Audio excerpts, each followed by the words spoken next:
Hello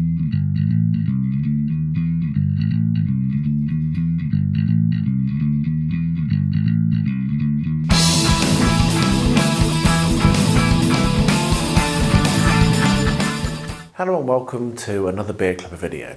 This video is episode 26, which translates to magazine number 29 of my series as I build through the modelling workshops in the Battle Games in Middle-earth magazines. Now, last month I had a great time making curtain walls and 3 towers and a set of stairs for a big castle. And this month we're going to be making the gatehouse, which was obviously a big gaping hole in the end of last month's at the front, and so yeah, that's what this month's magazine is about. I do have an awesome extra build to do, which I hope I get time to, but at the very least I will start during this video, even if I don't complete it, of another gatehouse kind of thing that I've got from the PropFox, who I have shown off a few times in my videos. I've used his windows and doors on the model railway for one thing. So I will obviously link to that shop in the description below, and I'm very much looking forward to getting stuck into the gatehouse that I managed to buy from him last month and I would really want to make, so this is a great excuse to do that. I interrupt this introduction with an announcement. If you watch to the end, you will find out about a prize which Tyler has offered, and you'll find out how to enter. It's very, very easy, but you'll need to get to the end of the video to see that. So, see you at the end. So anyway, enough rambling. What we're going to do now is have a look at the magazine, go through what you're going to need if you're going to build along, and then we'll get started. So here we are, magazine 29, the Battle Games in Middle-earth, in my lovely folder. And what we're going to do is going to flick to the back, which is where they are, and have a look at the modelling workshop for this month, which is the gatehouse, as I've said. The main focus of any siege is the castle gatehouse. This area of a stronghold is the most heavily fortified and the most heavily assailed part of the castle. Here we show you how to construct a sturdy gatehouse for your model fortress. No fortress is complete without its gatehouse, the main entrance to the stronghold. During a siege, attackers assaulting the gates run the gauntlet of the castle's defenders, while being constantly bombarded by arrows. If they survive, they face the arduous task of battering down the gates with a heavy wooden ram.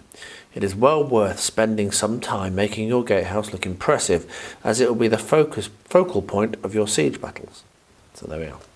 What it says you need is basically the same as last month. So 5 cm 2 inch thick polystyrene, hot wire cutter, pen or pencil, foam card, polystyrene sealing tiles, craft knife, steel ruler and cutting mat. If you can get a safety ruler, all the better. PVA glue, thick card or mounting board, masking tape, thin card, balsa wood sheet, barbecue skewers, square balsa wood rod, 2 cm or 1 inch thick styrene, a modelling saw, modelling wire, black texture paint, and then a load of other stuff. So there we are. What we'll do is we'll have a look at the first instructions, and then I'll gather the materials together and we'll get stuck in. So the gatehouse is made in 3 distinct sections: the gate itself and 2 narrow towers. The towers are similar in construction to the ones in Pack 28's modelling workshop. Once assembled, the overall length of the gatehouse should be the same as one of your wall sections in Pack 28, so we'll have to be very, very careful about that, otherwise it won't work. If our measurements differ from your own, then adjust them accordingly. It's more important that all your sections fit together properly than to follow the exact proportions, which is really important to point out. Fair play to them for showing that. So what they're going to talk us through is making the archway and the doors first of all, which is actually for the gate, and then making the towers, so making 2 of the towers, and then making like a rear walkway over the top there, which is cool, and then finally adding some detail. So this is, I'm probably not going to add the Rohan shield because that will make it too Rohan. But putting cardboard around it and all that stuff, which we had, which takes ages, but does add a lot and is very worth doing. So I'm going to gather together my materials and I will bring you along for the first step very shortly. So it's the next day now. I was too busy yesterday to get this started, so let's get started now. And what I've done is I've done a little bit of drawing and a bit of measuring on this bit of paper to work out the dimensions I need. Because, as I said, it does need to make sure that it all will fit in to the same space as one of the existing wall sections, which you can see there. So that is 29.5 centimetres across, exactly. So I've ignored the half because that will give me a little bit of wiggle room. And in that case, it means that if I make the towers 70 centimetres wide, which is what they suggest, then the gatehouse will be 70 millimetres. The gatehouse will be 150 millimetres, which is nice and easy. So what I'm going to do is I'm going to draw that out. So it suggests that the archway should be taller than the walls, which does make sense as well, I suppose. It says 14 centimetres tall, whereas my walls are 10. So what I'm going to do is I'm going to take this over to the PropFox in a second and cut this out, but I thought I'd just talk you through it. So we're going to do a cut 14 across on this, and it's going to be 15 centimetres wide. So that's where the box is going to be. And what you also do is you take some of the same textured ceiling tile and cut the same dimension out, and then you take some cardboard and you cut out some of that as well. Not quite as tall though, so you only do that because what that's going to be is it's going to go into the archway, but I'll show you that in a second. So we've got three different materials here. We've got the thick 5 centimetre thick polystyrene, we've got the roofing tile, and we've got some cardboard. So I'm going to do that cut now, and then I'll bring you along and show you how we go about making an archway out of those three elements. So what we're going to do now is we're going to make the archway. The archway is made from 3 separate pieces, which I've just done. So we've got the big block here, we've got the cardboard, and I've got the ceiling tile. So I've cut those out, as I've said, 14 by 15. On the ceiling tile, mark out an archway approximately 10 centimetres tall by 8 centimetres wide as shown. Cut this out and save the arch-shaped piece for later. So, usefully, the top of a Nescafe tin of coffee, small one, is just about 8 centimetres wide. So what I've been able to do is draw around that to get the right height. The right arch. To do the arch. So what I will do is I've drawn a line in the centre here, which is where obviously I want the centre of the arch to go. And I will draw a line across at the height of the top of the arch, which is 10 centimetres. So I'll draw that across. And what I'll then be able to do is roughly mark 4 centimetres each side, and then roughly position the arch so that it's central and draw around it. So here we are. It's not going to be absolutely perfect, but it should be good enough. So I'll draw around that arch like that, and then using my right angle, or actually maybe I'll use a slightly different one. This might be slightly easier. Using a square, what I can do is I can join up from where the arch comes down and joins, stops going in, as it were. There we are. So we have ourselves an archway there. So now what I can do is I can cut that out very, very carefully using a very sharp knife. And then I will be able to, try and save that piece. Now I am cutting polystyrene here, which you can do without a hot wire cutter, which I'm demonstrating now. You just need to be really careful. So lots of very gentle, very soft strokes like that. Don't try and cut it all at once. Make sure you cut and you don't tear. There we are. And then we will attempt to cut this circle, which is going to be a bit harder, obviously.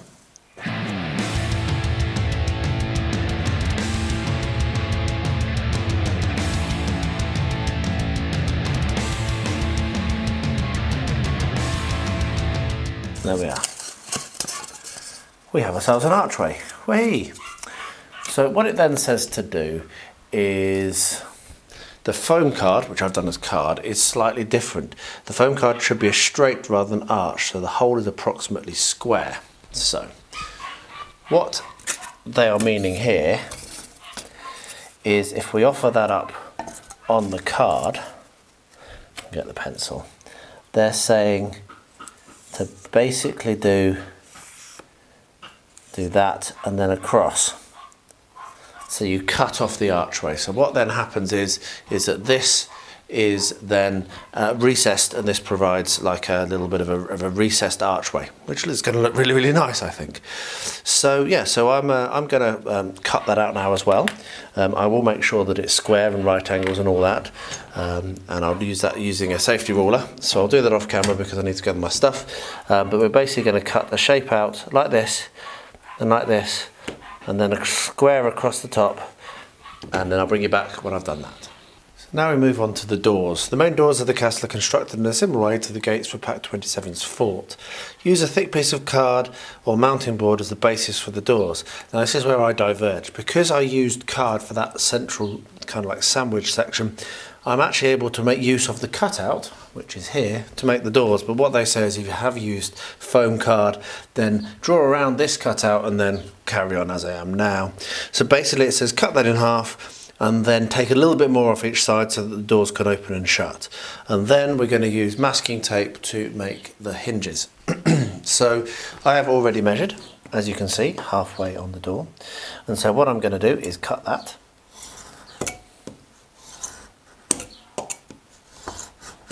Like so. And then what I will do is I will take a very small amount, as it suggests, off the side of each one. Just a millimetre or two, just so that they can actually swing.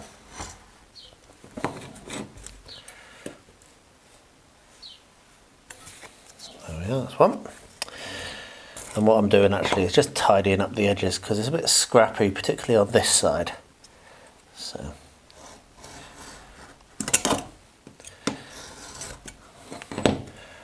There we are. So once you've got your two sides, what we're going to look at doing is creating the hinges, which are made with masking tape, and I particularly love this little technique. So what we do is we take our masking tape, make it roughly square, and we literally just fold it in half, like so, and have a little bit of a protuberance. It's a good word, that. You might need to have it a little bit longer than that, to be honest. I might need to do that again, but it doesn't matter if you do it twice. So yeah, fold that in half. So you've got about 5 mil or so, a centimetre sticking out, and then that gives you something that will then be able to hinge. So I'll do the other hinges and I'll bring you back for the next step shortly. So while I'm working on the doors, there's one other thing that we need to do, which is stick the roof tile to the shaped section of either foam board or cardboard, as I have. And so what I'm going to do is going to use PVA for this. So just put a bead of PVA on, spread it out nice and thinly, and you'll notice that I'm putting this onto the board, which is the smaller shape, rather than onto the cardboard, because that way I'm able to actually get the correct amount of glue on, and only where I need it. And I'll leave this weighted down overnight to dry. As with a lot of these builds, a lot of the time's taken up with drying time. So that's why I'm getting this done now, ahead of time. So I'm not waiting. Waiting. Right, so we'll pop that there. Make sure that's nicely positioned, and then weight it down with these bits of metal. There we are. So that will now dry overnight, and I will pick that up tomorrow and do the next step. So the next step of the doors is to do some decoration. So it says to basically plank the doors, and in the instructions it says that balsa would be ideal, but it's too thick. However, I happen to have some of this very, very thin, just a couple of mil, maybe even just a mil thick balsa sheets, and they're actually going to prove to be perfect. So I've had a little bit of a play, made sure it's going to work, and I think it is. So what we've got is I've got a sheet of balsa here, which actually together is the same size. It's the right size for the two, for both the doors, which is just superb. Obviously, it's exactly what we need. So what I'm going to do is I'm going to cut that and glue one on each side. Cut that, glue one on each side, and then I'm also going to get some more of this thin balsa and do some detailing as it suggests, because I think that would look quite nice. I want to actually do this really, really nicely. So just do some kind of like triangles to go at the top of the doors. And then I'm going to weight that down as I have done with the archway and leave that. So that's as far as I can get now, which is why I'm pushing on to do this now. I'm a little bit late from work, but never mind. And then I can pick up the next steps afterwards. So what we're going to do is we're just going to mark where we're going to cut there. Apologies for the noise in the background. I have builders in, they're building me a patio at the moment.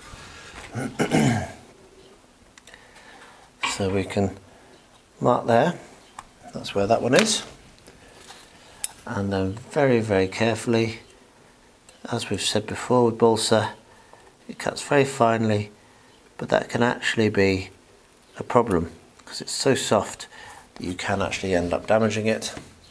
So what that now should show us is that will glue on there, and that will glue on there with a little bit of an overhang, just a tiny overhang, which I can trim off when it's dry. And we've got quite a thick door, yes, but the balsa is a very small part of it. And once that's dry, I can come along and score the planks in, and it will look great. So I'm going to get that done for both of these doors, and then I'll bring you along for when I do the card details or the angular details, and show you how I'm going to work those out. So there we are, we've got the 4 panels done for both of the doors, and what I had left over was this little strip, which I've split in half so it's the correct width.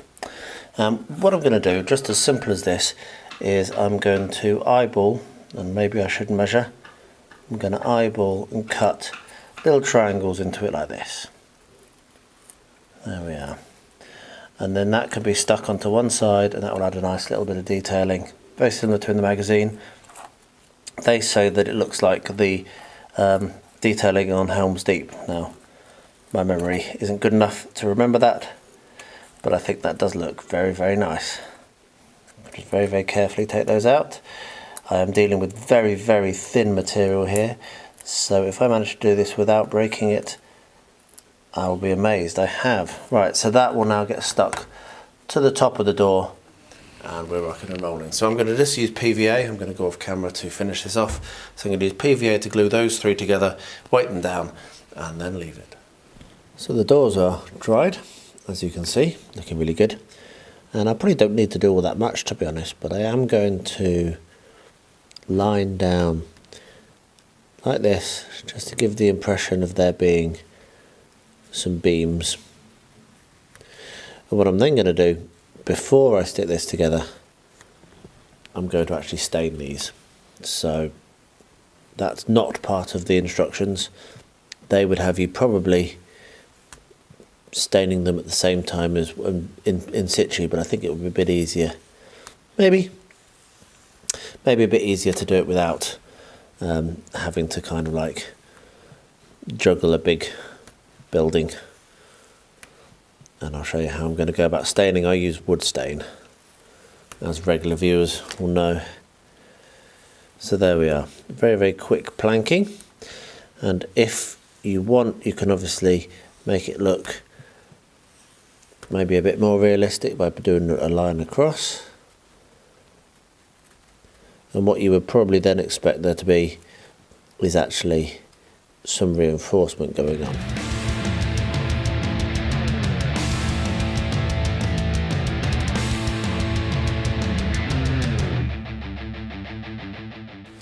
So there we are. So that's the doors made, and these will hinge in here. So what we'll do is we will stick those in like that, and then put that on the top. So I need to decide, as I say, whether I'm going to stain these now or whether I'm going to leave them. I'm not 100% sure yet, so I'm going to think about that for a little bit, and I'll bring you along when I've decided. So yeah, sorry for the indecision. So I've decided that yes, I am going to do the painting of the staining, and I will use my Afrikaanski teak, which is a nice dark stain, and I'll just apply that over both sides.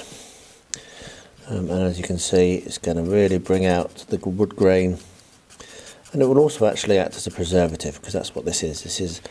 This is actually wood stain that you would put on your on your outside fence. So yeah, it's going to be very good for that.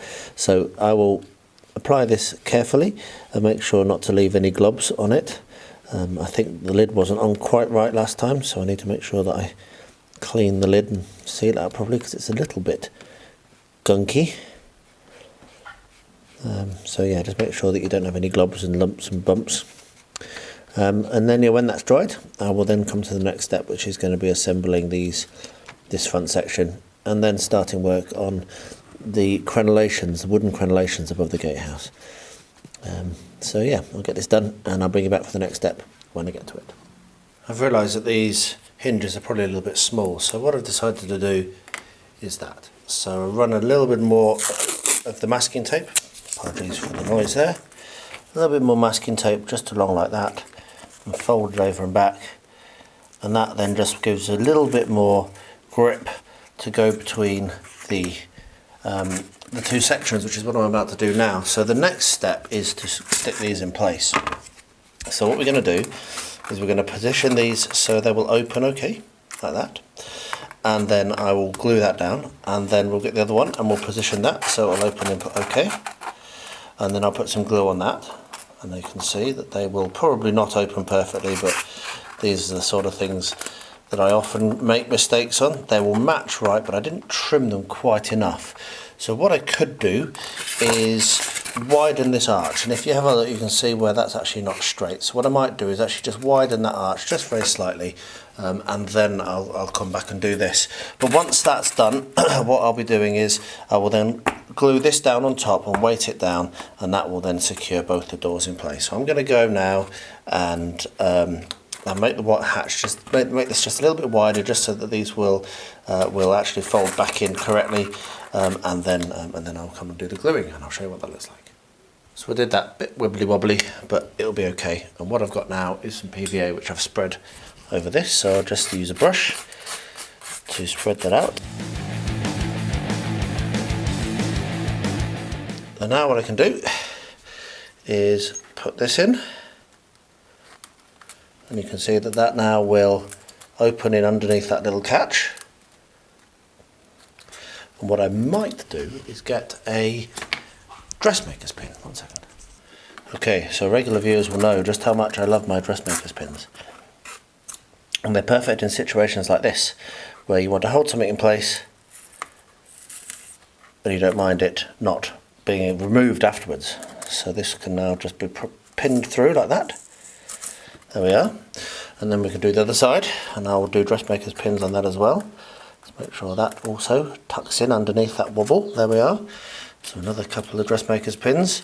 And then what I'll do is I'll put the top on the top, as you would have guessed, and then weight it down, and again leave it for a good few hours to dry. And while this is drying, I will look at the next step, which I was going to do before this, but this has been actually worked out quite nicely. So there we are, and they very nearly, so I can adjust them slightly, and there we are, they open fine. Isn't that great? There we are, good. So I will weight that down now and leave that probably for the rest of the day, if not until tomorrow, and then we'll pick up the next step very shortly. So the next step, which is step 3 of this, and I've actually pulled this away from where the weights are, so I have to put it back, is to do the wooden crenellations that go above the gate. So for that, what they suggest you do is you get yourself a bit of balsa wood, about the same width as the archway section and about 5 centimetres tall. So, excuse me, a little bit of a frog in my throat. So what I'm going to do is I'm just going to mark where the width is, like that. So I can then put this back under the weights and then start to work on this balsa wood. So that's where the mark is. So we'll move this out of the way. So now that we know the dimensions, I'm going to slice this, take the opportunity to remove the slightly burred edge. And as I always say with working with balsa wood, is don't try to force it. Balsa wood is so soft that it's very easy to tear if you get a little bit too aggressive and you try and force the knife through. Use the sharpness of the blade, and that's it. So it takes quite a lot of slices, as you can see, but what you will end up with is when it goes through is a very clean cut, doesn't need any tidying up. So the next step is to get this to the correct height, and I'm going to do 2 inches because this very odd ruler has mostly inches on it and only a very, very small selection of centimetres, which are kind of in the wrong place to use most of the time. I think maybe if you were right-handed or left-handed it might be alright, but they're here, which means they're always upside down. It's very, very odd. Anyway, enough of that. And again, what I'm going to do is slice that. So a couple of things to point out on this. First of all, I'm putting the ruler, the safety ruler, on the piece I want to keep. So if I slip, then I'm going to be going into my leftovers, which I don't throw away. But yeah, that's something to point out. And the second thing is, even though we're cutting now with the grain, I'm basically not putting any pressure on the knife at all. And it can take any number of slices. You just got to chill out. Because if you try to force it, then what will happen is you'll tear the balsa and you'll end up with a rough cut. And if you're patient like that, you end up with a lovely smooth cut. So what I'm now going to do is work out where my where the crenellations are going to go, where the embrasures are going to go. This is 15 centimeters across, and what I need to do is make sure that I have the bits that move want to go. Want to be kind of, I want to maybe have 3 bits that can move, and so I'm going to work out my maths to make sure they're the right width, and then draw that in there. So I'll bring you back when I've done my maths and show you how that's going to look. So a little bit of thought, a little bit of math. What I've gone with is 2 centimeters there, 2 centimeters there, and a 2 centimeter wide for each of those, which makes this gap between these 3 slightly wider, but that at least is going to mean that we've got the same width for the arrow shields, which is going to make it a bit easier. So what I'm now going to do is very, very carefully cut these out, and again this is going to be done using the same technique. So my ruler is on the piece I want to keep, so any slips will damage the piece that is being removed, and I'm just going to do this very patiently. So I'm not going to film all of this because it's just going to be very, very tedious. But I'm going to cut all these out and then I'll bring you back when I get to the next step.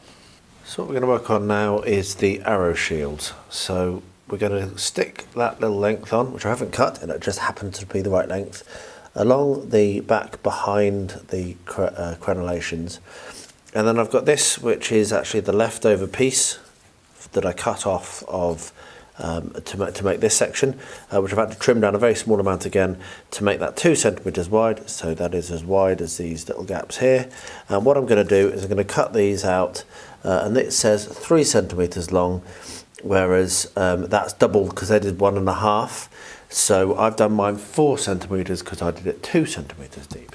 So you pick the correct dimensions for what you've done, but I'm basically going with these are double that dimension there. So I'm going to cut those up and then glue the beam across there, and then once that's set I'll be able to glue these on at an angle.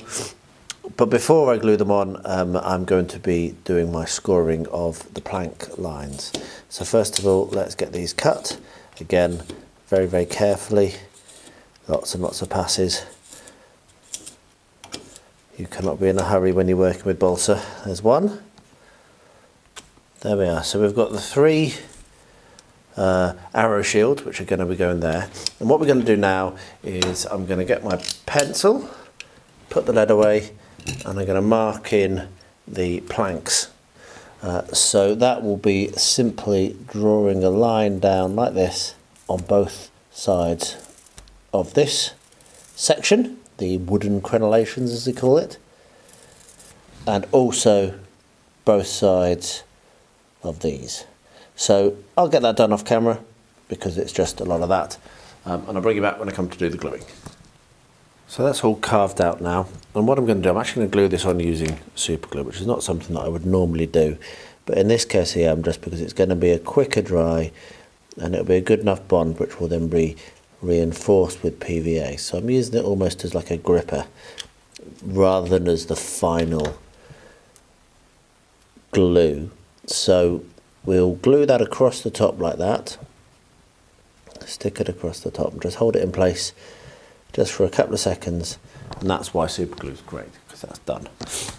What I think I might now do is actually stain this with the same stain as I used for the doorway, just because I think that when these are on and they're going to be glued like that, it's going to be a little bit fiddly and a little bit delicate, and I don't want to damage and knock them off and get annoyed and get angry. So, but that's what it will look like. Isn't that looking good already? So I think I'm going to get the same stain out. I won't film it. It's exactly the same thing. I'm going to use the Afrikaanse teak again, stain these up, and then when that's gone off, then we'll do the gluing, and maybe by that point as well I'll be able to actually glue that onto the front of the gatehouse, and then the gatehouse will be assembled and done, and we can move on to the towers, which is pretty cool. So this is dried and this is stained, and what I have realised is obviously that balsa wood does not take very well with carving, and you can see that you can barely make out the planks that I drew in. So what I'm going to have to do is draw those in again, but probably with a pen, probably with a black pen, black biro, to give them a little bit more definition. However, I've also realised that it's a good thing that I didn't stick on my arrow shields, which will be eventually stuck on like that, because I need to glue this on first really, and wait to this on before I try and glue on the arrow shields. So that's what I'm going to do now, and then weight it down. So we'll put some PVA across like that. Just spread it out a bit.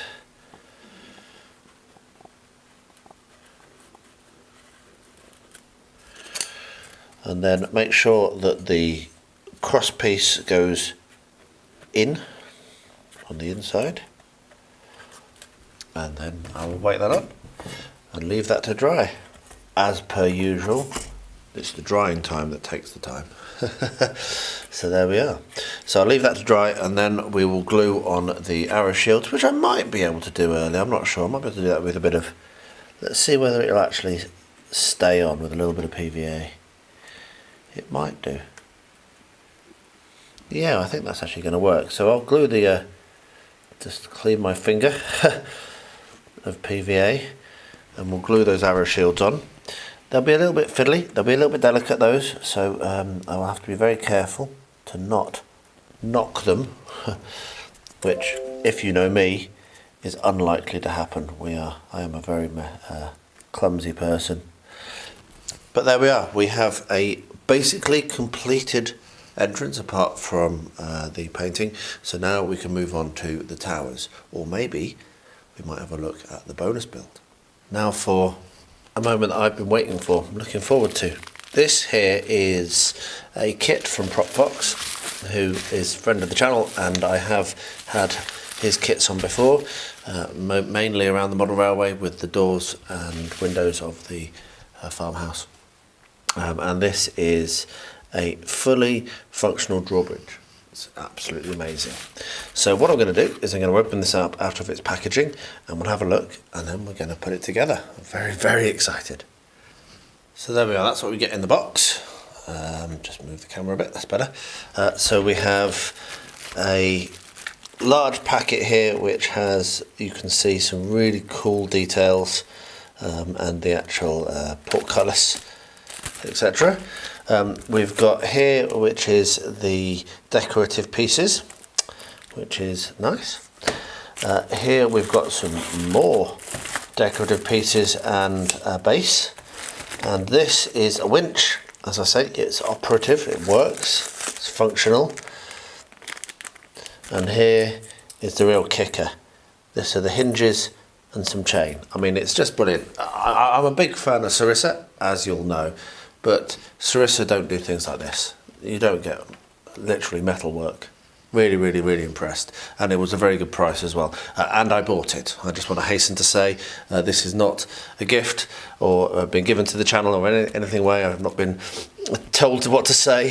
This isn't. I bought this myself with my own good money, and yeah, I've been impressed with his stuff before, and I'm looking forward to putting this together. So what I'm going to do is I'm going to get the instructions and have a read through those, and print them out probably, to be honest, because I do prefer things in paper form. And then I'm going to start putting it together, and I'll bring you along. So here's to the excitement. Okay, so I've had a bit of a read of the instructions. They're a little bit unclear. I'm going to talk to Tyler about that and suggest some improvements, but they do make sense when you read them 2 or 3 times. But that's cool. We're all learning. So what we have is we have the plate that is going to be for the portcullis. I've removed the blue tape and removed the doorways, and I'm not going to worry about the doorways for now. And then we have this kind of like half, which is what sits on the front like that, as you can see.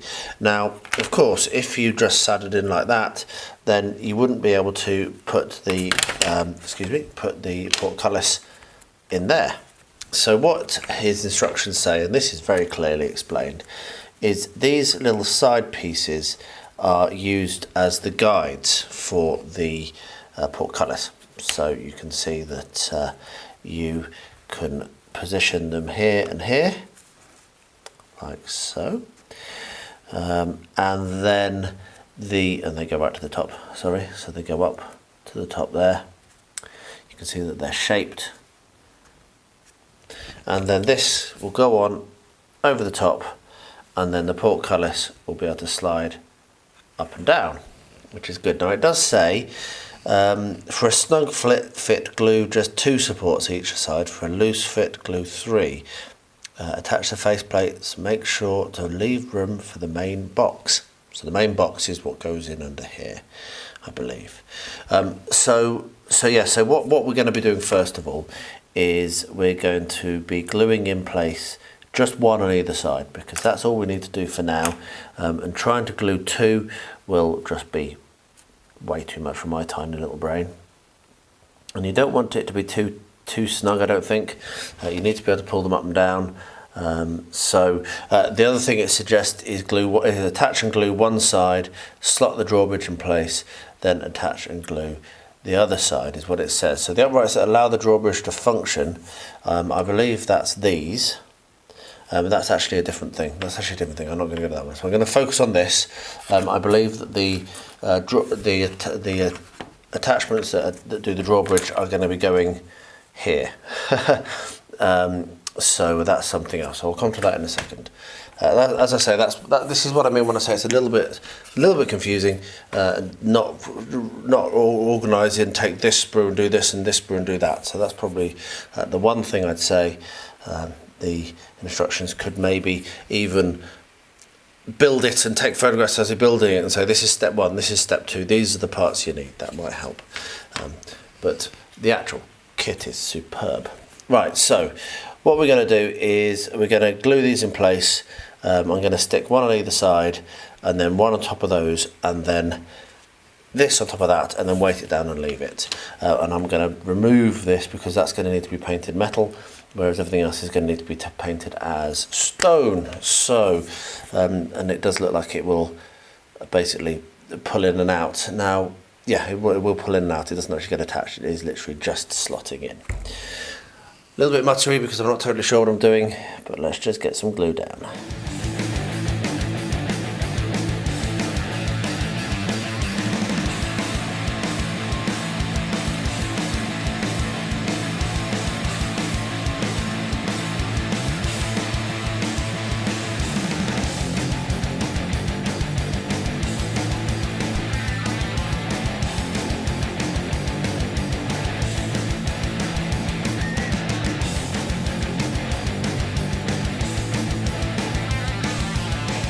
So there we are. I'm going to weight that down now with my little metal plates and leave that for a few hours, and then I'll come back.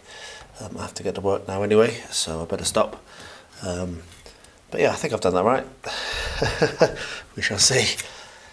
And I'm going to work out what to do about this drawbridge function, because I'm not 100% sure looking at this how it's supposed to work, but we shall see. So I had a few minutes to look at this again, and I've worked out what to do. And I've also had a quick chat already with Tyler just to say I'm going to have some suggestions, so this is not going on behind his back. I'm helping him out as well, hopefully. So this is how you should line up this is the drawbridge. These are the what it says, the uprights that allow the drawbridge to function. I would call them the drawbridge pivots, because that's what they are. And what you do is you basically position them flat against the bottom of this section and positioned on the outside of this hole. And it does say to glue one in and then insert that and then glue the other one in, which makes a lot of sense. So that's what I'm going to do. And what happens is, just to make it absolutely clear, is that little tab goes through the hole on both sides and then it can pivot. He's a clever lad, isn't he, Tyler? Clever lad. Really nice, super simple design, but that is in no way a criticism, because simple, it is good. You don't want to over-engineer this sort of thing, and that is just perfect. I'm really impressed. So good job. So what we're going to do is a little bit of PVA, stick that in place, then do the other one, and then once again leave it to dry. That old drying time dance. Hurry up and wait, as they say in the army. So I'll put that in place. Then we'll put that in place. Then we will put some glue on the other one and then slot it in, which might be hard to do while I'm on camera. I've done it several times not on camera while I was working it out. There we are, did it okay. So that now, when that's dried, that now will rotate around those pivot points and will be really awesome working drawbridge. Right, so I'm going to leave that to dry. I'm not going to fiddle anymore, get some weights on it. When both of these pieces are dry, I've got to get back to work now, brief it into my lunch, then I will bring you along for the next step. I'm already thinking about how I'm going to incorporate this into a module that will work with the walls that I'm making for the rest of this project. Okay, we come to the next step of this part of the build, and we're going to be making the platforms which the drawbridge will sit down onto. So what you can see is I have this really cool kind of magnetic assembly helper thing. I think my mum and dad bought it for me. A very, very gratefully received present, either Christmas or birthday, and this really helps with these kinds of assemblies, because what you've got basically is a magnet and a plate. And as you can see here, you can put the magnet on one side of something, the plate on the other, and it will hold it upright and pretty much lock it in place. They're pretty strong magnets actually, they take some effort to move. So the other thing to point out is Tyler has made some markings on these, which are in the smaller packet if you buy this. So you've got 2 lines there and 1 line there, and that gives you an idea of which of these end pieces are going to be used on which side. So what I'm going to do is I am going to, oh yeah, and I've also got Lego, which I use a lot. Lego is a really useful tool for you to have in this hobby, really is, because that will help me to ensure the 90 degrees. So just out of shot, I've got my little plate with a little bit of PVA, and what I'm going to do is we're going to stick this on. So that is going to be there and there and there. Just have to think for a second to make sure I get the glue in the right place. And we can slide that in place like so. Use the Lego to ensure 90 degrees, and then get another magnet like so, and just use that to hold the whole thing steady. There we are. So we just want to make sure that's 90 degrees. There we are. And I'll do the same thing on the other side. So a little bit of PVA.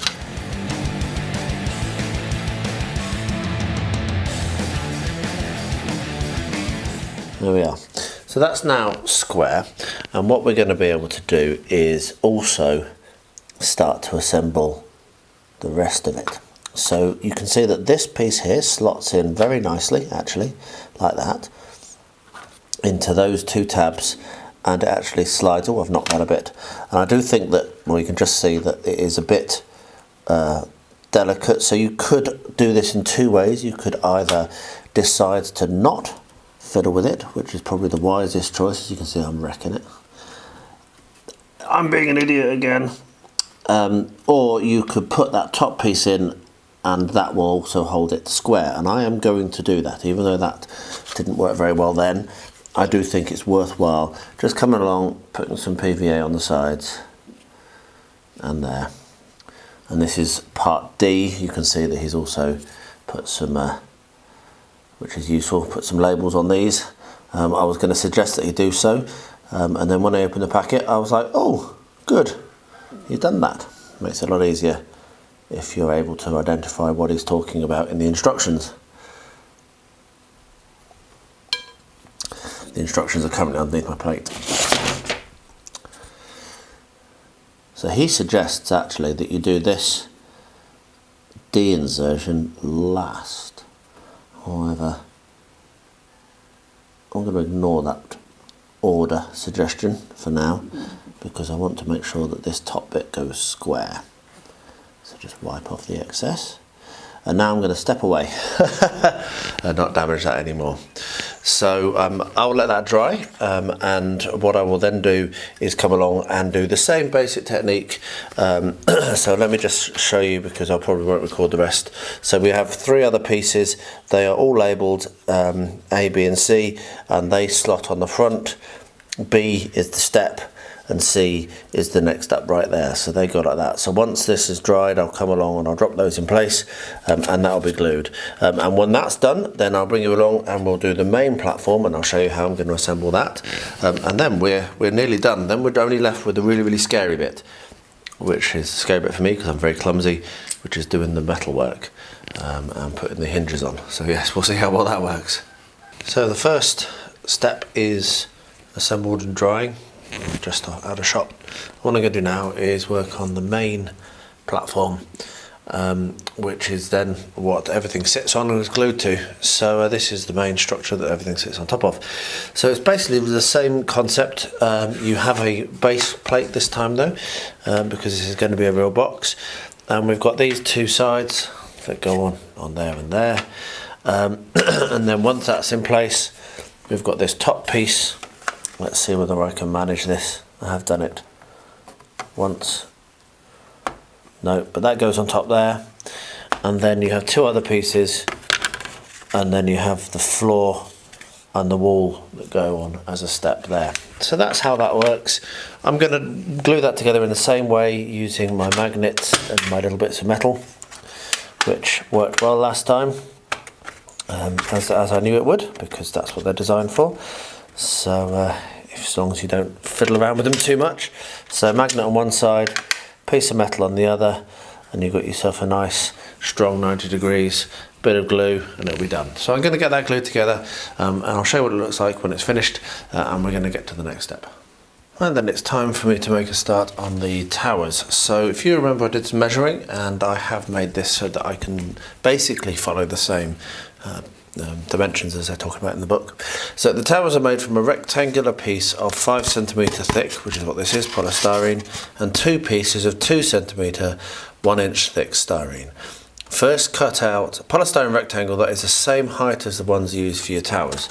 That is 22 centimetres. I just measured it. So as you can see, I've got one of the tower there, and I just measured that. So 22 centimetres and about 7 centimetres wide, which is what I've measured it out as. So I need 2 of those. Next, cut 1 piece of styrene the same size as a polystyrene block, and a second piece that is the same width but about 2.5 centimetres, 1 inch shorter.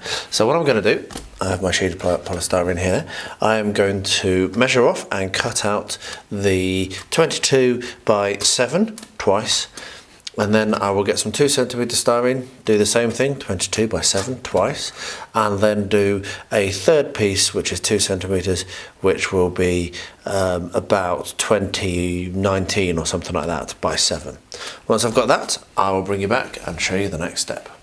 Okay, so as you can see, I have my sections, 2 of them that I've cut out. And what we're going to do now is the stairs. So what's going to happen is, and it's pretty nice actually, this is going to have stairs going down here, and then there's going to be stairs going down here as well. So what it says is take the 2 pieces of styrene and line them up against each other. Using the smaller section as a guide, draw a line across the top of it, like that, onto the larger piece so that you have a straight line running horizontally across it about 2 centimetres from the top. Mark out a flight of stairs in that space with a small landing at the very top. Use a modelling saw or a hot wire cutter to cut out the stairs, then glue them to the large block of polystyrene. Next, take one of the wall sections from patch 28 and mark out the height of the wall walkway onto the smaller piece of styrene.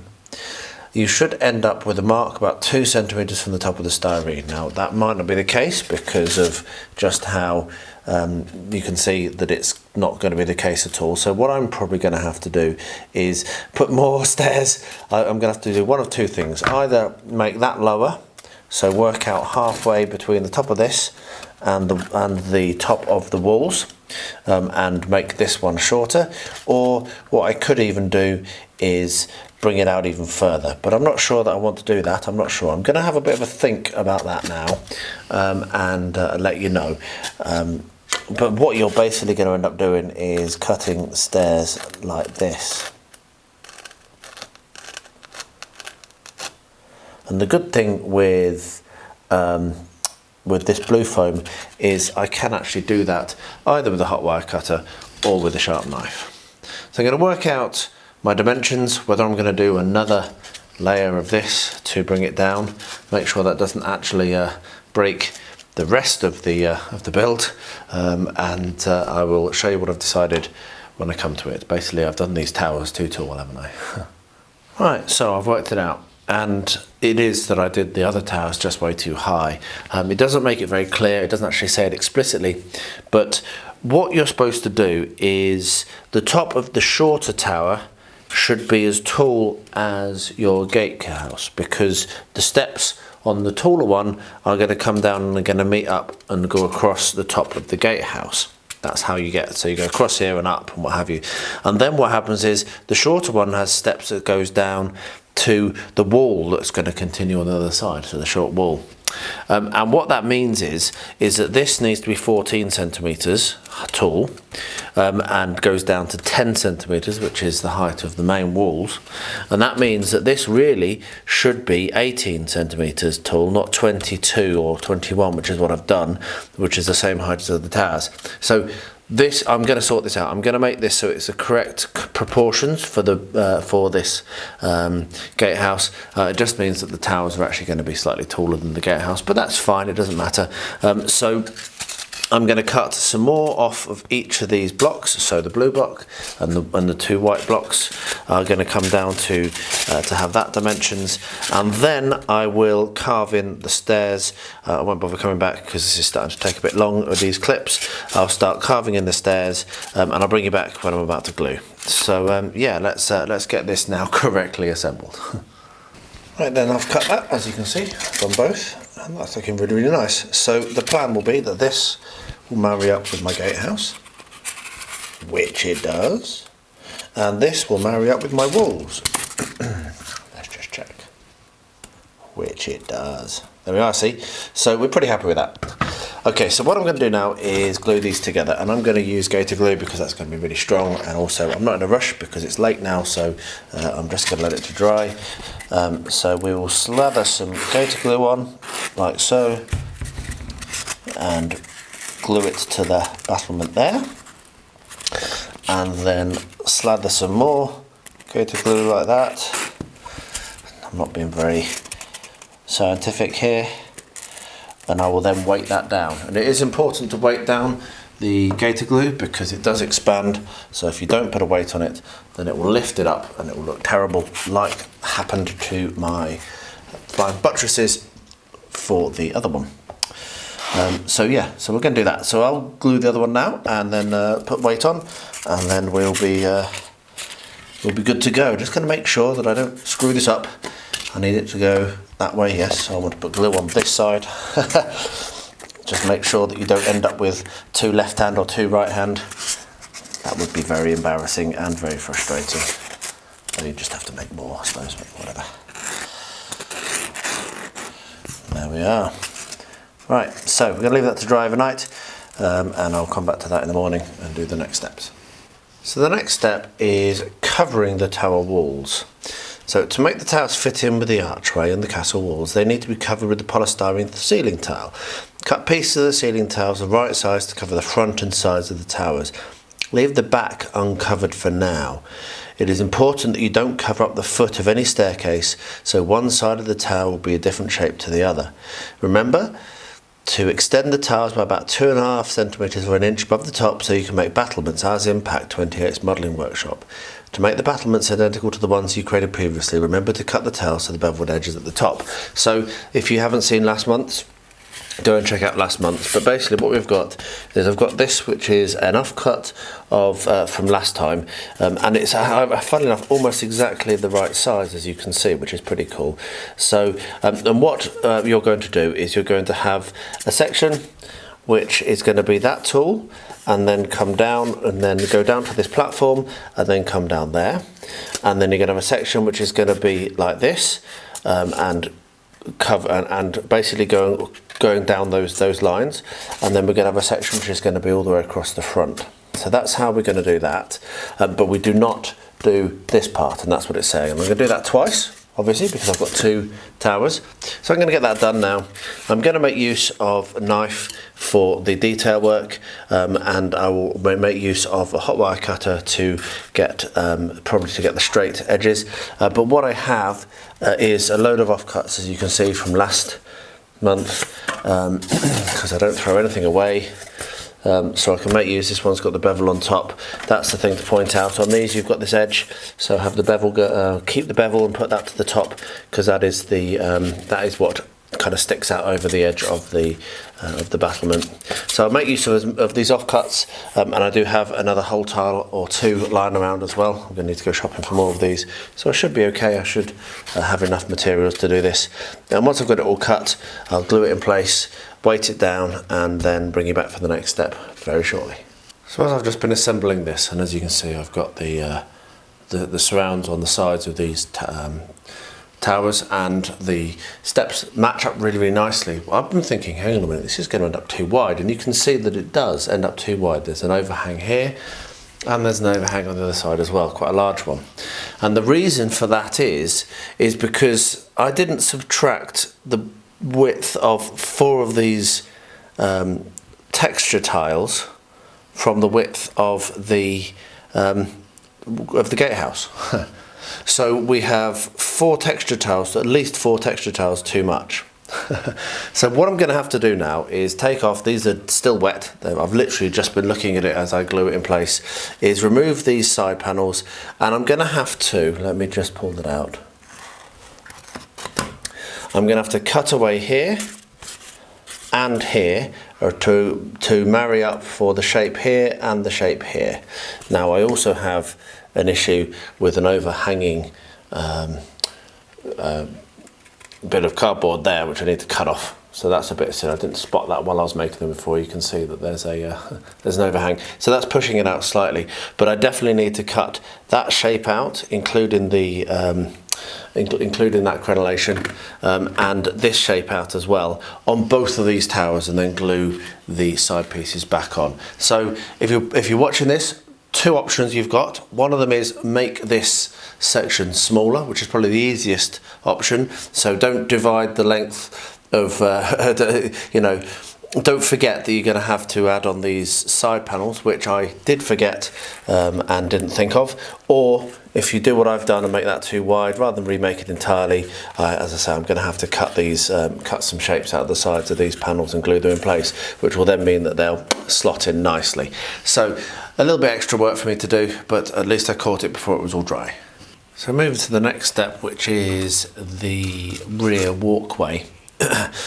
I do realise that there was a little bit of confusion, and I have maybe made a small, not mistake I wouldn't say, because I quite like the solution I've come up with, but it certainly isn't what it should be.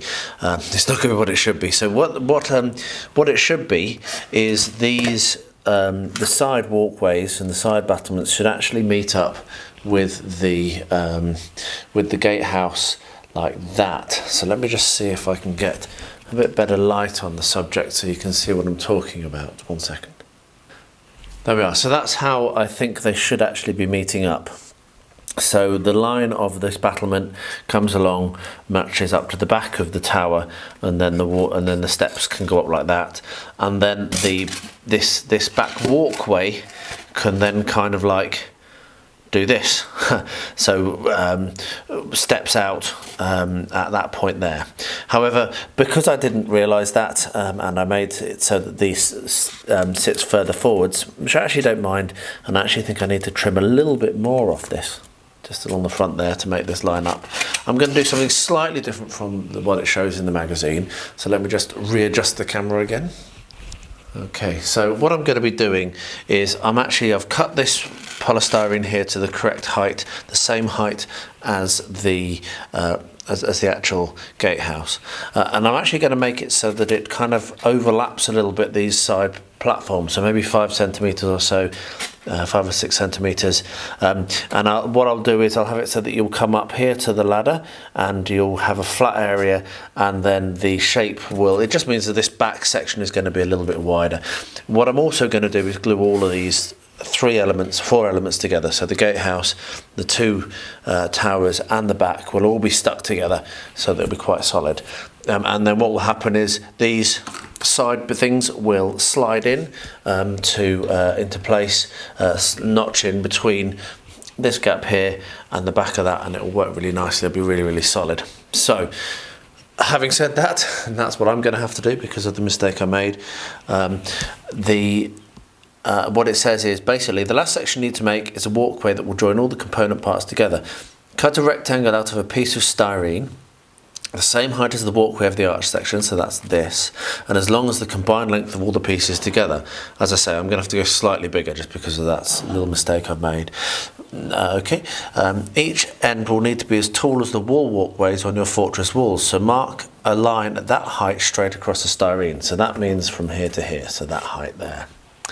Next, from that line, draw a set of steps that lead up to the gate section's battlements.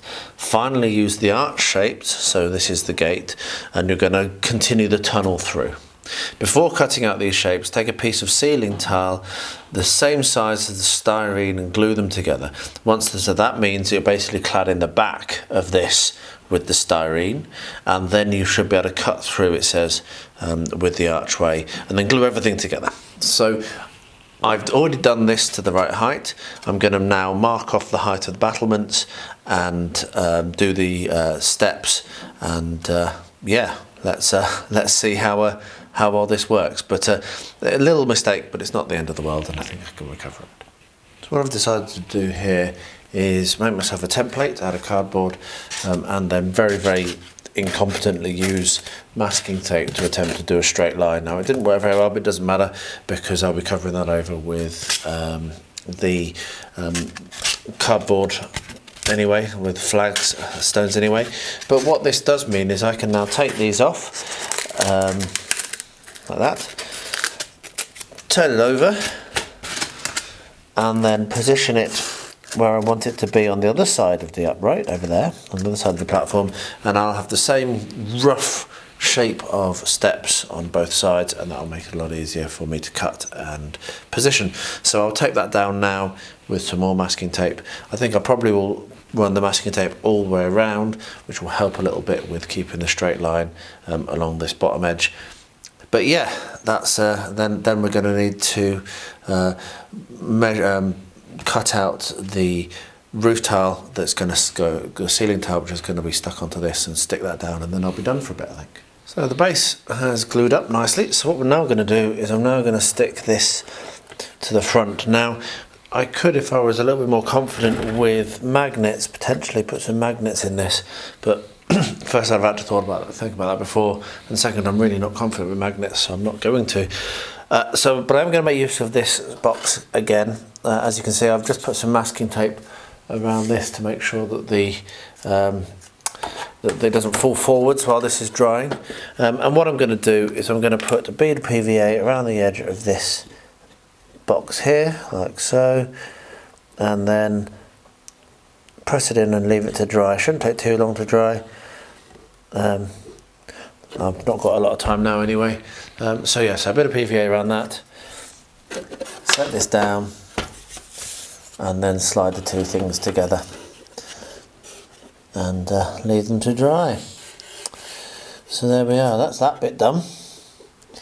The next thing to do is going to be to look at the winch and look at the actual door which goes on the front with the hinges. So I'm going to have a little bit of a look through the instructions, and then when I get to that I will I'll show you how I'm going to do it.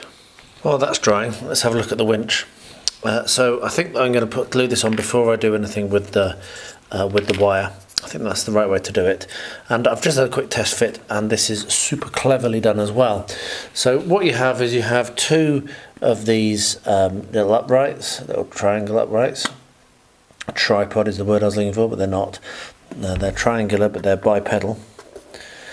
And what you do is you stick one in there, then you slide that on, and put glue on the bottom of that one as well. So you slide the barrel through, put some glue on that feet, and then that little notch at the end of the barrel fits into that, and there you have a winch.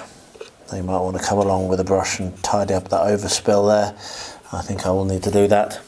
And then the last thing that you want to do is just a tiny bit of glue onto the handle, which will then, not even that much, which will then, it's got a shape, will then fit on there nicely and not come off. I must admit, and I'm not just saying this because Tyler's a mate, I'm actually really impressed with how this is going together. When I first opened the kit, I thought the instructions were a bit lacking, as well as I said when but the more I use it, the more I'm building, the more impressed I am at how nicely it's going together. So well done, very cool. So I'm just going to clean up that overspill there, and then walk away, leave well alone, and hopefully that will dry nicely. And when I come back, I can look at the winches, the winch going from here up to the actual drawbridge. So yeah, next step will be the doors. Right then, so many mistakes I'm making on this build, but here we are. So this isn't glued together, and that's what I'm about to do, is glue it together. So what I've done is I've cut out, a bit wobbly, but it's fine, the archway. That sits on there nicely, and then the two side towers slot in very well as well. So what I'm going to do now is glue it together using PVA. So just going to slam a load of PVA over here and spread it out, and then weight it down, and then I will leave it, it's the end of my lunch, so I will leave it at least 3 or 4, maybe 5 hours until I touch it again.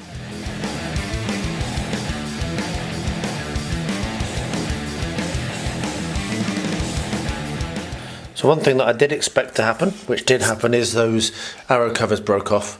Now what I've done is I've decided I'm going to do something a little bit more special on that one, in terms of making sure that they stay. So once this is all dried, then I'll be sticking those back on. Probably once I've finished all the detailing, actually last, but I will stick them back on. And what I'm going to do is I'm going to put some paper or some card behind, so it looks like, and paint it to look like metal, so that will act as a support and make sure they don't just break off, because they broke off with very little encouragement, I can tell you, which was a bit frustrating. But I've just left them off for now, there's no point in fighting.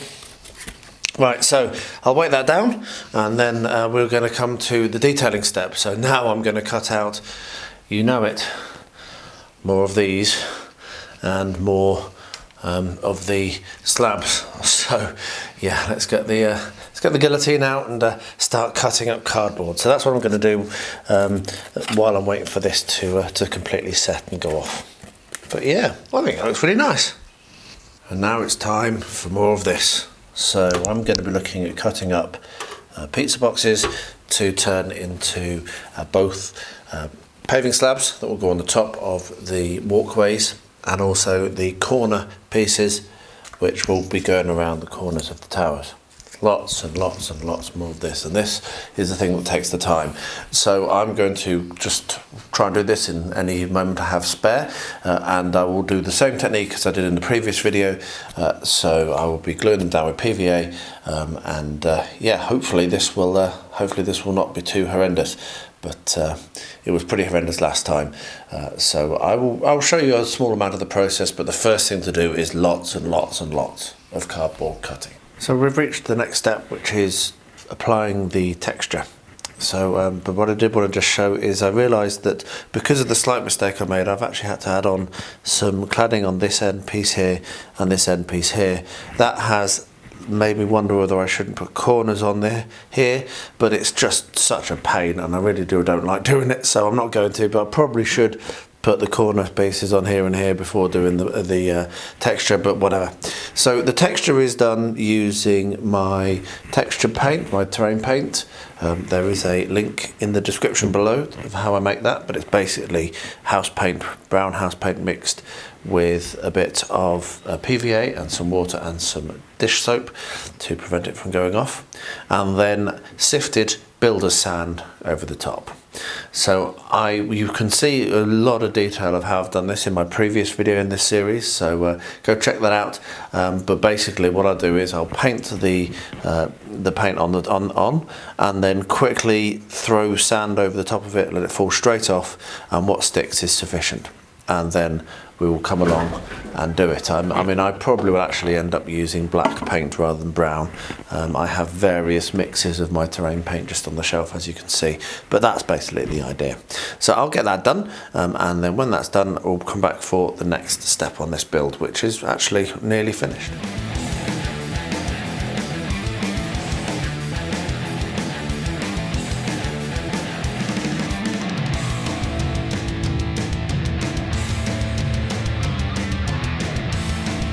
So the sand application is done, as you can see, and it looks really good.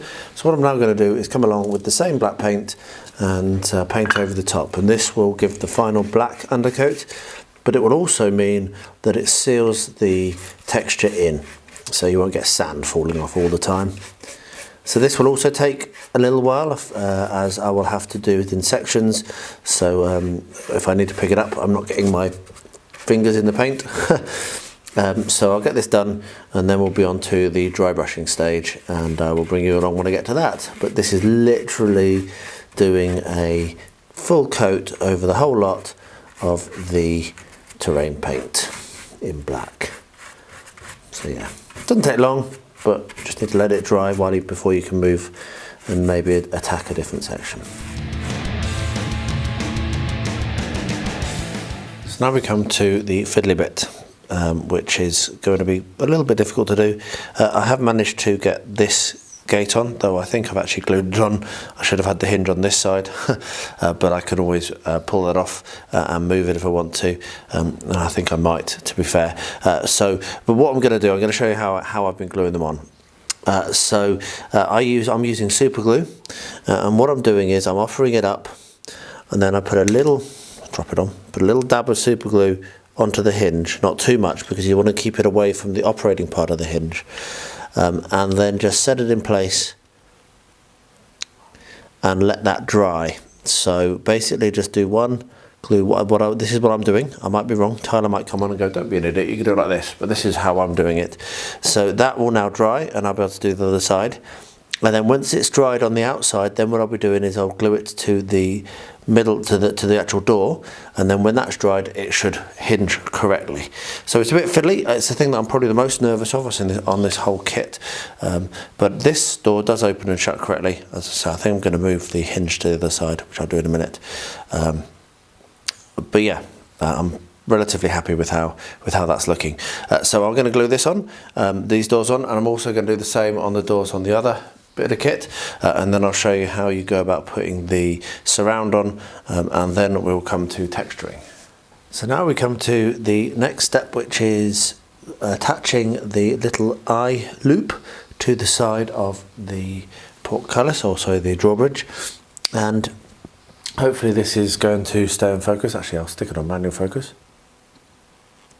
There we are. So that should stay in focus, because there's actually a little hole in the side of the drawbridge, which is fantastic, because what I'm now going to need to do is screw that in. Now what I would probably suggest you do, if you're watching this and wondering, is attach the eyelets, eye loops before you put it into this, because this is actually going to be quite difficult to do, and it would have been much easier if it wasn't wobbling around and I could have like clamped it or whatever, because it's quite a fiddly thing to do.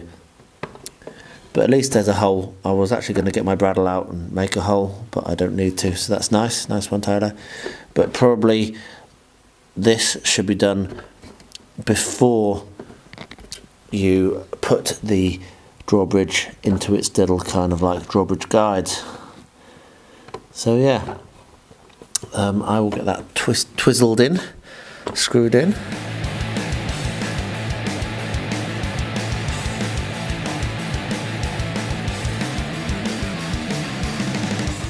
There we are. So that wasn't too bad, far easier than I expected it to be because the hole was already there. So now what I need to do is get the chain attached. This is challenging my working with small things ability.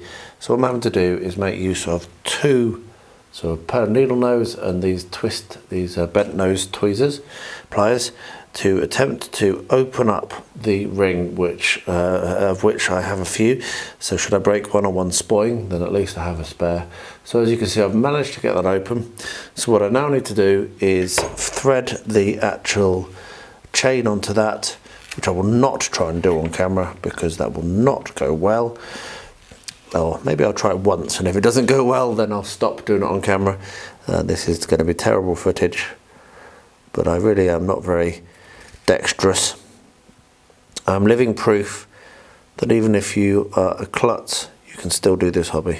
Hey, did it! There we are. So I've managed to thread the chain, try and get that back in shot, thread the chain onto this little hoop, and then that hoop can now get threaded in through there. And then I can make use of onto the little hook on the side of the, which is out of shot, apologies. This is really hard to film. There we are.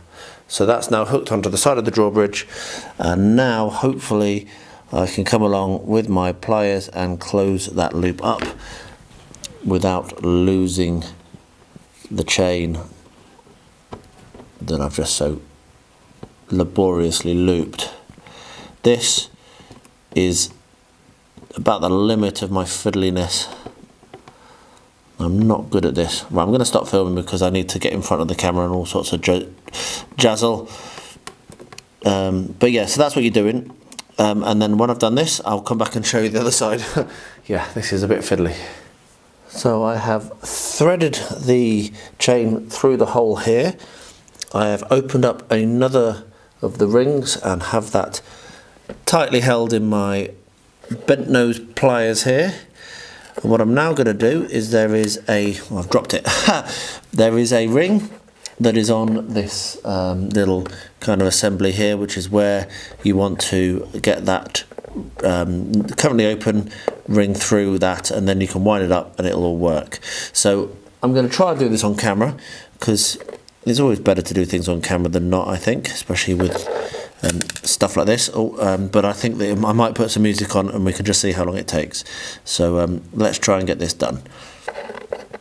Let's see whether putting it through there first. I did it! So now we should be able to wind the drawbridge up. Look at that! And it stays up. Tyler, you are a genius. That is superb. So the final things for me to do is to fix the doors. They're still taped in place, so do the final bits of screwing on the attach those hinges to the doors, take that tape off. I've failed several times to attach the hinge for this door because I keep being a klutz and dropping the hinge into the super glue and then gluing the hinge shut, so that's something to do. And then this here, also obviously need to stick the this doorway in place as well in the same way, and then that will go on the back here and will be the entrance to the keep. So yeah, and then it's going to be a case of working out how I'm going to do this, how I'm going to finish this off, whether I'm going to add some more texture or whether I'm just going to paint it or whatever. I've decided to go for the full assembly before doing any kind of texturing or whatever, just because the full assembly was the most important and interesting thing for me. So it might be that I work out that it's better to do some pre-texturing, but I'll obviously let you know. So the doors are in and opening. This one at the back is still taped though, so I can't demonstrate it. But the next thing to do is I'm actually going to glue this onto the end. So put some PVA on the bottom of this section here and then around here, and then that'll be done. So I will actually wind this back up. You can see I've just been checking this out. and I will put this and glue this and put this back into my little metal thing so I can keep everything square. And I think after that I'm actually going to start to pimp this up. I've got a lot of ideas. I have taken out the surround for the doors, and I might put the surround on this end and on here, but I'm not going to do it on this side because I've got some ideas about how I'm going to actually incorporate this into a slightly larger piece, which can then be integrated with my walls, as I've said. So I want to be able to integrate this with the existing walls I've done. So I might have to make these a bit taller, but that's fine. Might have to do a base for those to sit on. So yeah, so I'm going to glue this to that, and then when that's dried and done, then we'll start to look at pimping, so putting texture on and building a slightly larger scale project so this can be used with the other walls that I've built. So yeah, pretty excited about this, really happy with how it's looking. Really impressed with the kit. I'd highly recommend it if you're looking at building a castle and you don't want to have to scratch build an entrance like I did. This is just brilliant, really is very good. So here we are, that's assembled as it should be, and finished based on the instructions, and it looks great and it works great.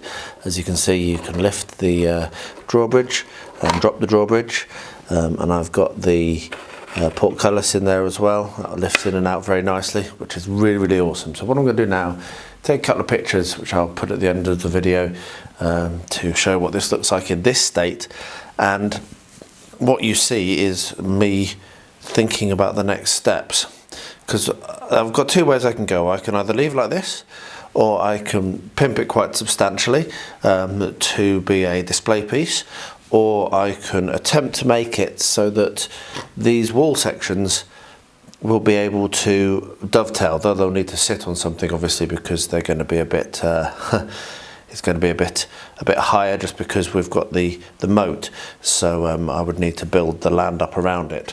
Now I wouldn't need to do huge amounts, because I could maybe have this so that I only have one wall and this is just at one end. Part of me is thinking about doing this as a display piece for photographing behind, but those are the sort of thoughts that are going through my head.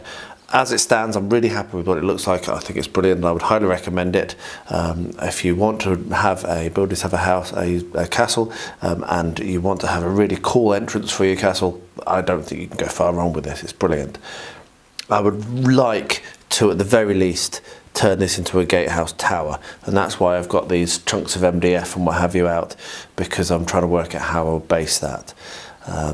But yeah, I'll get some pictures now and put them at the end of the video, and make my mind up on what I'm going to do next on this build, whether it's just paint it or leave it or go the extra mile. The next and almost final step on this gatehouse is a heavy overbrush of darker grey, and then a much lighter dry brush after that of light grey, just to pick out the edges. So yeah, this is really my favourite step of most of my builds, because the whole thing just changes from a bland, boring black thing with no real highlights or details to something that looks like a building. So I'll get that done, and then I'll bring you along for the final step on this. I think it's going to be the final step anyway, which is going to be putting the arrow flaps, whatever they're called, back on. So I'll get that done, and I'll bring you back for that stage. I have ummed and ahed over this for actually a couple of days, which isn't ideal because I've only got a week left now. But I wasn't totally sure how to work this. I've just sent a little bit of a private video to Tyler to suggest some improvements or some changes maybe, but he can obviously ignore them.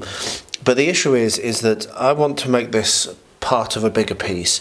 However, I need to still be able to get in and access the pulley.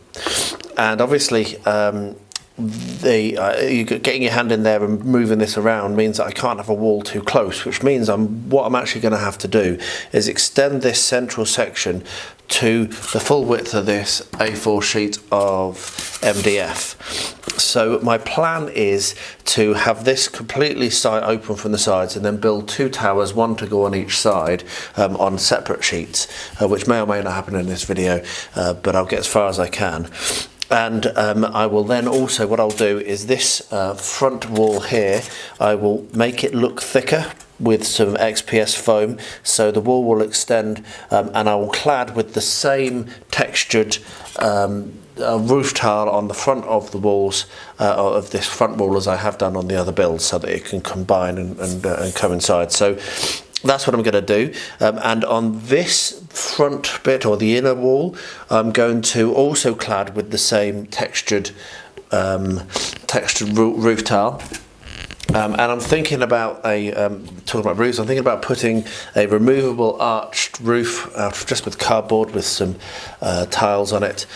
So I will probably make a form template out of this and glue ribs so that could just kind of sit on top. And have also a roof, so this wall will also continue and extend here, and have also roofs on the side, so it can look quite nice like that. So that's where I'm going at the moment, and what I'll do is I won't make this inner wall any thicker, I don't think, but I might, and this I'm currently debating whether I build up this wall out to be so the whole of this A4 sheet of MDF is the whole structure. So maybe I might build on the front of this with more foam like that, and then clad that as well with the same textured roof tile. And what that'll mean is I'll have a monolithic large entrance which I can then build say side towers, which will give access to the roof, because you'll need to have killing zones coming down into this area, but it also will remain playable because I can fit my hand into this section here to do open the doors and do the drawbridge, and also obviously get the portcullis out. So that brings me to the next thing. What I'm about to do now is take this downstairs, spray it silver, and then I will weather it. So I'll just use spray paint on that. It's the easiest thing to do for MDF because it sticks very nicely. So the first stages to do is to measure and cut these EPS blocks and then stick these down. And I probably will end up sticking EPS across here as well. So then I can decide what I'm going to do with this inner wall or not. So that's the first thing to do. So I'm going to take some measurements and I'm going to do some cutting, and then I'm going to glue it down, probably using the gator glue because it's going to dry quicker and be a really strong bond. And once that's done, then I can look at doing the walls and doing the floor inside this entrance area. So yeah, it's been a bit of thinking. It's taken some time to work out how to do this, and I think that there might be a few changes that could be made to this design, or maybe when you're building it you could do differently. So one thing that I have thought of, which would be really cool, would be to move this pulley, and there is a hole on this side on the inner sheet where you can put the chain through, and you could punch a hole through here and then mount the pulley inside. And then that means you wouldn't need to have such close access in this area, and you could literally build walls like that because you wouldn't need to have access for the pulley, and then yeah, that would make it a little bit more realistic as well. So you could have like a killing zone straight here. But it is what it is. I'm very pleased with the kit. I'm not criticising the kit particularly. It's just, you know, I'm building it and playing with it and seeing things that I would maybe change. So yeah, I'll get that done and I'll bring you back for the next step very shortly. This is turning into such an awesome bits box build. I'm really enjoying it. So what we're going to do now is start to build up the sidewalls.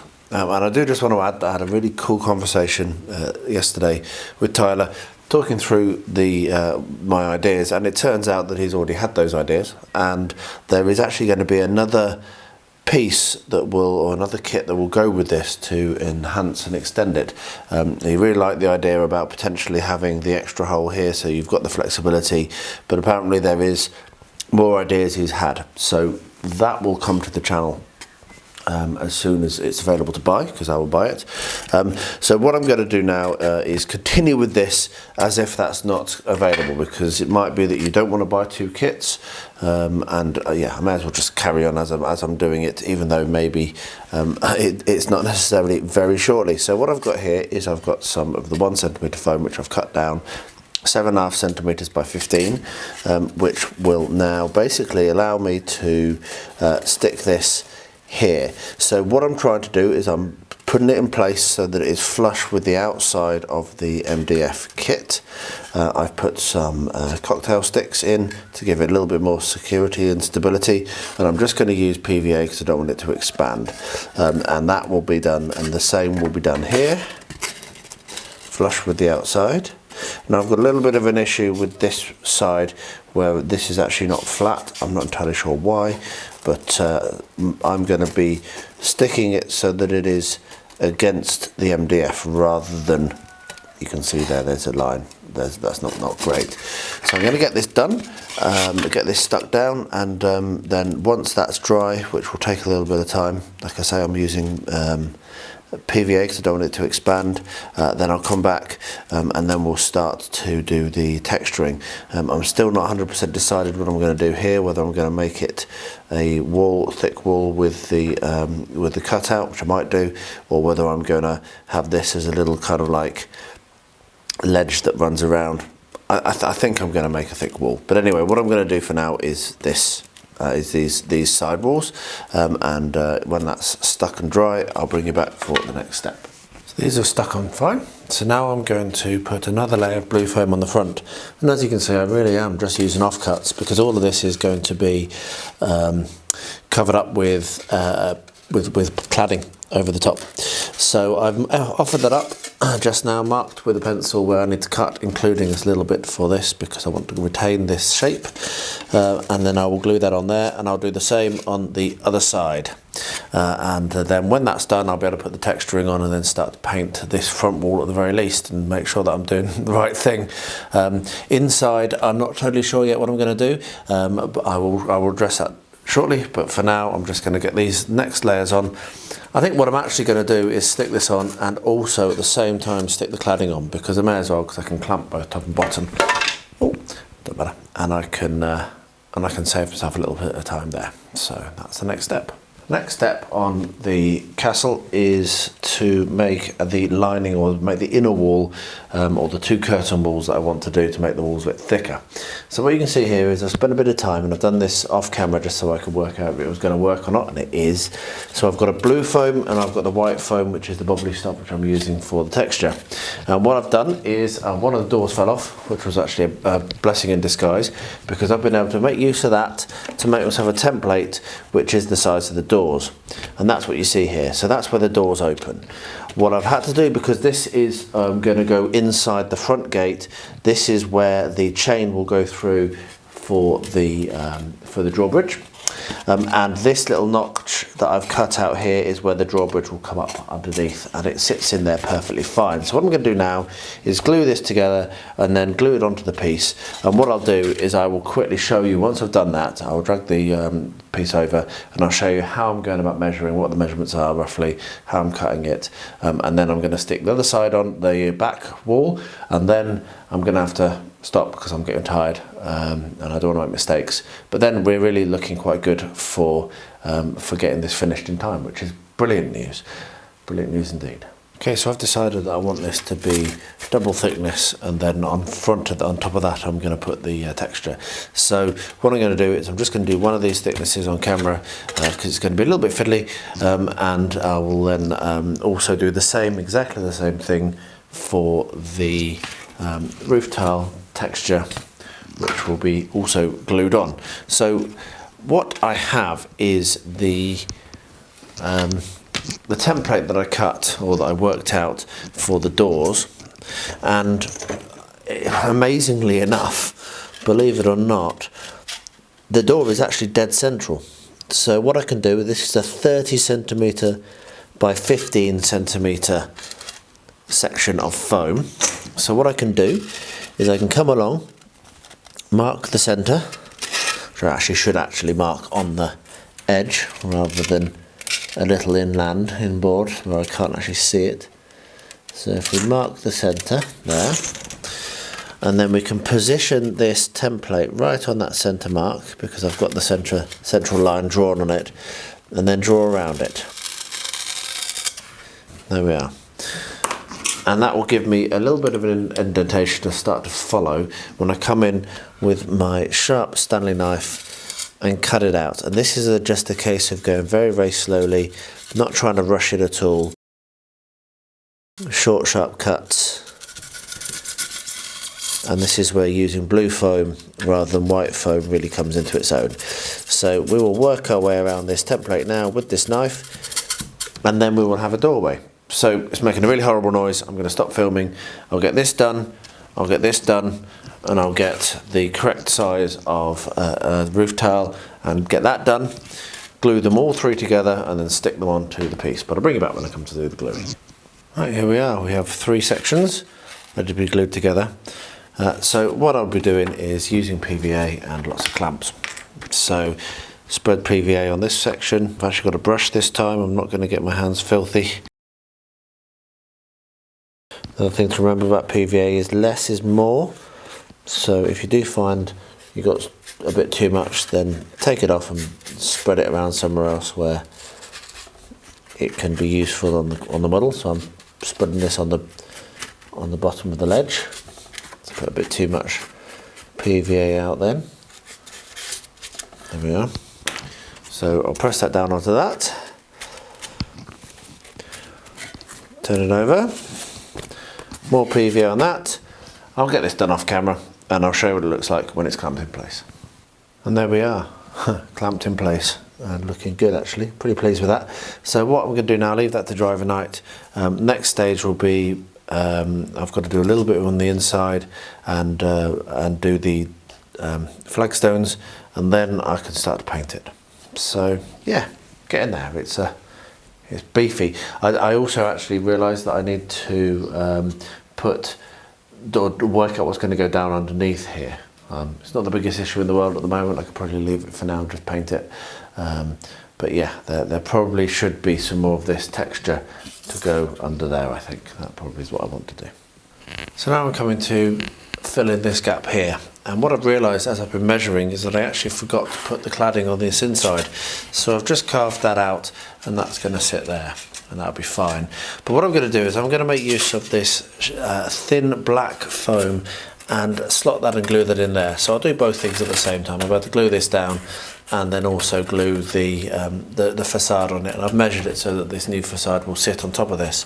But the first thing to point out before I do any gluing, this is actually, as I say, I'm reusing lots and lots of scraps, so it's already been scrubbed and scored up on the one side, but you make use of a bit of like a wire brush, and then that on something that's shiny like this, you really want to make sure that you do scrub it and make sure it's roughed up, otherwise the glue will not have anything to grip to. So it's not a very nice sound, as you can hear. So I'll get that scrubbed up, I'll get that glued in here, and I'll get this other facade glued and clamped, and then we'll leave it, and then we'll come back later on and we'll start doing the final detailing, which is really exciting to see because I'm actually really pleased with how it looks. It's a solid chunk, but I think once I've got the towers built next month, it will look really, really nice. All of this is now dry fine, so the next step is to, my favourite bit, stick on paving slabs. So I'm hoping this is going to be slightly easier than the previous ones, because the previous ones were a pain in the hole. What I'm going to do is I'm going to put some PVA down, spread it over quite thin because it will dry quicker, and then lay down the slabs. And I'm going to do that over the whole thing, so over this foam on the edges and also over the wood, over the MDF bit there, because I don't want there to be any differentiation between where there's foam and where there's wood. So I will get that done, and then I will weight down the slabs so they don't rise, because they have a horrible tendency to warp. So I'll use weight for that, and then when that's done I'll bring you back for the next step, which will be, well, you know it because it's the same process as I've done on the other build. So that will be me painting and texturing. So I'll show you, well, yeah, I'll show you what it looks like when it's all done anyway. I may not go through the painting and texturing again because it's exactly the same as you've just seen me do on the main build. So something I've realised that I do need to do on this, while I've been painting, is I need to fill in these gaps, and there's quite a few gaps actually that I need to fill, and I'm just going to make use of the wood filler, which works really well. So I've got a palette knife, and all I'll be doing is coming along and just applying that like this to fill any gaps, make it a little bit more hard wearing, do a very thin skim. And then what I'll do is once that's done, I'll come along and I'll apply paint and sand as well. And then I'll be at the stage of dry brushing and what have you. But I'm not going to show all of that, as I say before, because it's basically exactly the same as what I've shown earlier in the video on the main build. I will, however, show how I'm going to paint the wood, which I'll be doing once I've finished all of this stonework. Obviously I can't really paint the wood when I'm doing things like this next to it. I would be destroying the paint job now. So I'll get all this done, get this all textured and filled and what have you, and then bring you back for the step to look at how I'm going to do the wood. So yeah, pleased with how this is going though. Really close to finished, which is good because I'm really close to out of time. It's been a nice build this month. I've enjoyed it a lot. I hope you've enjoyed watching. And yeah, so I'll get this done all across the entirety of the project, entirety of the building, and I'll bring you back for the next step when I get to it. So now we come to painting the wood, which is obviously the drawbridge and the doors. Now I've had a few issues with the doors falling off and the hinges not working great. I'm trying to come up with some ideas to maybe suggest to Tyler for how to improve that. I also think that I'm a big clumsy klutz, so potentially a less clumsy person would not have the issues I've had. But hey, it's still an awesome kit. So what I'm going to be doing is using my Winsor & Newton raw umber, which is what I like to use for treated or less natural woods. That I use wood stain for more natural woods. So it's quite a nice dark colour, but you can see it still is opaque enough that I'm not obscuring the lovely details which have been burned into this kit. So it's just giving it a nice colour, but it is not obscuring the details. So I'm going to paint all of the wood, and that is, as I say, this drawbridge and the doors with this colour, leave it to dry, and then we're pretty much done on this advanced build, which is good. Very pleased with it. I've actually had a bit of a tough week, a tough month, feeling tired and everything. I think it's just being a daddy. I don't think it's anything to do with health, or particularly it's tiring being a daddy, isn't it? And so yeah, I've had a bit of a tired month, and so I've done less on this than I'd planned, but I'm still really pleased with how it looks. Yeah, and I'm not complaining at all. It's just how it is. You just do what you do. It's a hobby. It's not a job. So yeah, this is going to look really nice when it's done. So I'm getting all that painted, and I'll take some pictures of this when it's finished. I've got one more thing to do on the main build, and then the whole thing is complete. The last thing to do on this build is to refit these arrow protection things. And what I'm going to do is 2 stages. First of all, I'm going to glue them in place this time with PVA, which is going to be a stronger bond than super glue. And you can see that they wedge in. This didn't have any glue on it when I started filming, and they're wedging in pretty well, pretty nicely, even without any glue. So that should go off quite nicely and hold them pretty solidly in place. But what I'm then going to do, I'm not going to do this on camera because it's pretty simple process. But basically, I'm going to paint some strips of cardboard silver, and then I'm going to use them as hoops to wrap around, to go and ensure that, and like go from top to bottom and over the join, so that that acts as an additional bit of security. So when that's done, I'll show what it looks like. But basically, it's just going to be a couple of strips of card that are going to go from top to bottom and hold it on in place.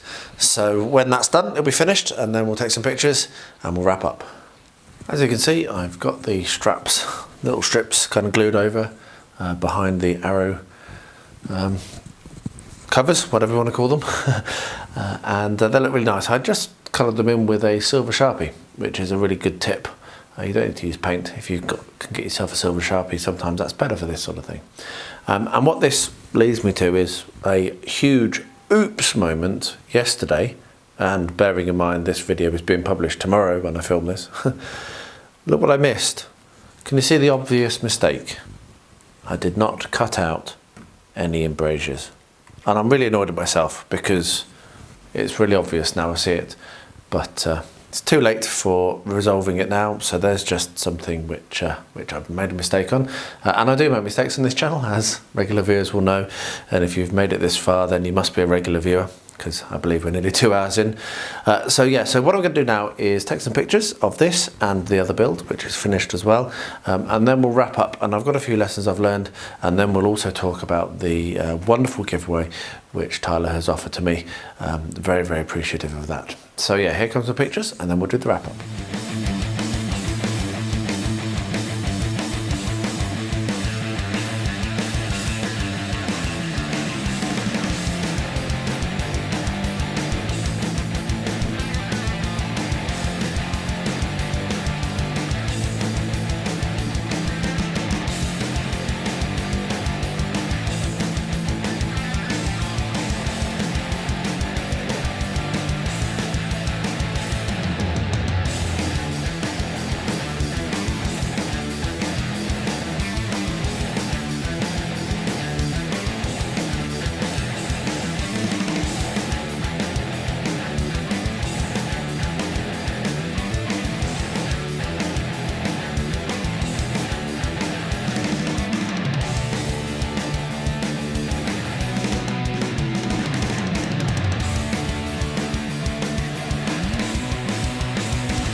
Well, there you are. What an involved build that turned out to be. It was a lot of fun, but a lot longer than I expected, mainly because the additions to the PropFox build, to Tyler's build, just took longer than I expected. But I think it turned out pretty good. I learned a lot, mostly plan ahead. What I really should have done was realise what I was going to do in terms of the additions to that build, and made some preparations beforehand. For example, measuring and cutting out a template for the actual position of the doors and other things like that. That would have made a lot of difference and improved the build no end. As well as the doorways. I probably shouldn't have bothered trying to use the hinges. They work really well if you use it virgin and without in vanilla, without any kind of additions.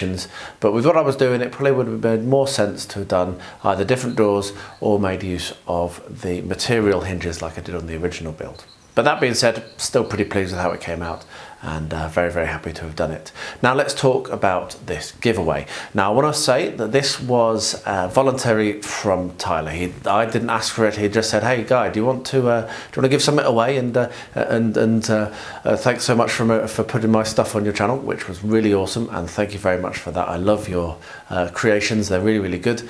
All you need to do to be in with a chance of winning this is comment on this video on YouTube, please. Don't comment anywhere you might see it elsewhere, because I won't see it. Just comment on this video, and I will do a random draw, and a month today, so the first Tuesday of July, I will announce the winner, and it'll just be someone who's commented on this video. You don't need to be a subscriber, and then Tyler will post it out to you. So thanks for watching. If you made it this far, fair play to you. It's been a long one, and I'll look forward to next month, which is going to be the main tower for the main build, and I think I'll probably try and finish off the PropFox gatehouse as well, with some side towers and obviously the other side of the bank, because as you will have noticed, I did not build the bank either. So yeah, thanks for watching. Leave a comment below. You might be in a chance for winning the gatehouse. No, the gatehouse, sorry. The kit that's on screen now. And I will close off by saying, as I always do, please stay healthy, stay safe, and stay well.